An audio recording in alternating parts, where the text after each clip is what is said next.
ലോക്സഭാ തെരഞ്ഞെടുപ്പിന്റെ 4ാം ഘട്ട വോട്ടെടുപ്പ് അവസാനിച്ചു. 5 മണിവരെ 62.31 പോളിംഗ് ശതമാനം. വ്യാപക സംഘർഷമുണ്ടായ ബംഗാളിലെ കേതുഗ്രാമിൽ തൃണമൂൽ പ്രവർത്തകൻ കൊല്ലപ്പെട്ടു.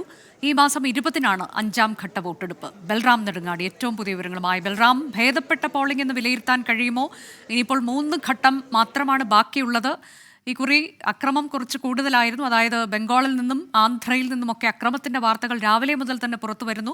ബംഗാളിൽ ഒരു തൃണമൂൽ പ്രവർത്തകൻ കൊല്ലപ്പെട്ട വാർത്ത. അങ്ങനെ പൊതുവെ ഈ ഘട്ടത്തെ എങ്ങനെ വിലയിരുത്താം?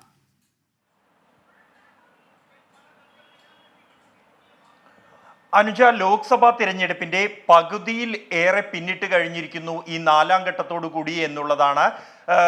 പശ്ചിമ ബംഗാളിനെ സംബന്ധിച്ചിടത്തോളം വീണ്ടും അക്രമ സംഭവങ്ങൾ ഈ 4ാം ഘട്ടത്തിലും റിപ്പോർട്ട് ചെയ്യപ്പെട്ടിരിക്കുന്നു.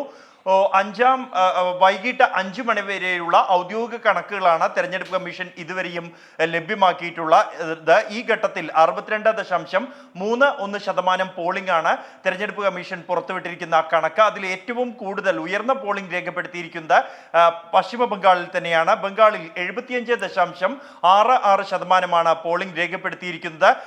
പിന്നീട് അക്രമ സംഭവങ്ങൾ റിപ്പോർട്ട് ചെയ്ത ആന്ധ്രാപ്രദേശിലാണ് പോളിംഗ് നിരക്കിൽ 2ാം സ്ഥാനത്ത് ഉള്ളത്. 68.04% ആന്ധ്രയിൽ പോളിംഗ്. മധ്യപ്രദേശിൽ 68.01%വുമാണ് 5 മണി വരെ രേഖപ്പെടുത്തിയിരിക്കുന്ന പോളിംഗ് നിരക്ക് എന്നുള്ളത്.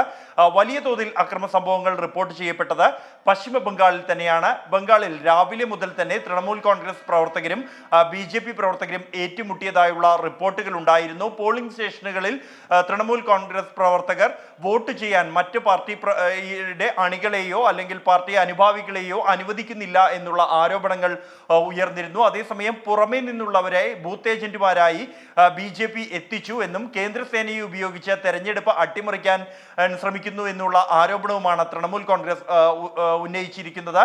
പലയിടത്തും അക്രമ സംഭവങ്ങൾ ഉണ്ടായി. ഒരു തൃണമൂൽ പ്രവർത്തകൻ ഈ വോട്ടെടുപ്പിനിടെ 4ാം ഘട്ട വോട്ടെടുപ്പിനിടെ കൊല്ലപ്പെട്ടതായി തൃണമൂൽ കോൺഗ്രസ് അറിയിച്ചിട്ടുണ്ട്.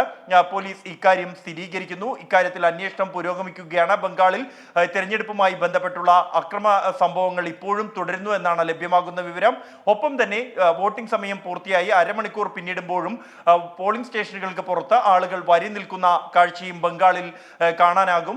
ആന്ധ്രാപ്രദേശിലും സമാനമായി അക്രമ സംഭവങ്ങൾ റിപ്പോർട്ട് ചെയ്യപ്പെട്ടു. കടുത്ത മത്സരം ഇത്തവണ നടക്കുന്ന 2 സംസ്ഥാനങ്ങളാണ് ഈ ആന്ധ്രയും ഒപ്പം തന്നെ പശ്ചിമ ബംഗാളും എന്നുള്ളതും ശ്രദ്ധേയമാണ്. നിരവധി പേർ, അഖിലേഷ് യാദവ് കൂടാതെ കോൺഗ്രസ് സഭാകക്ഷി നേതാവ് അധിർ രഞ്ജൻ ചൗധരി, കേന്ദ്രമന്ത്രിമാരടക്കമുള്ള നിരവധി പ്രമുഖർ 4ാം ഘട്ടത്തിൽ ജനവിധി തേടുന്നുണ്ട്.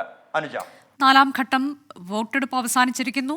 62.31% വിജയ ശതമാനം. അത് 5 മണി വരെയുള്ള കണക്കാണ്. അല്പസമയം കഴിയുമ്പോൾ പുതുക്കിയ കണക്കുകൾ ലഭ്യമാകുമെന്നാണ് പ്രതീക്ഷ.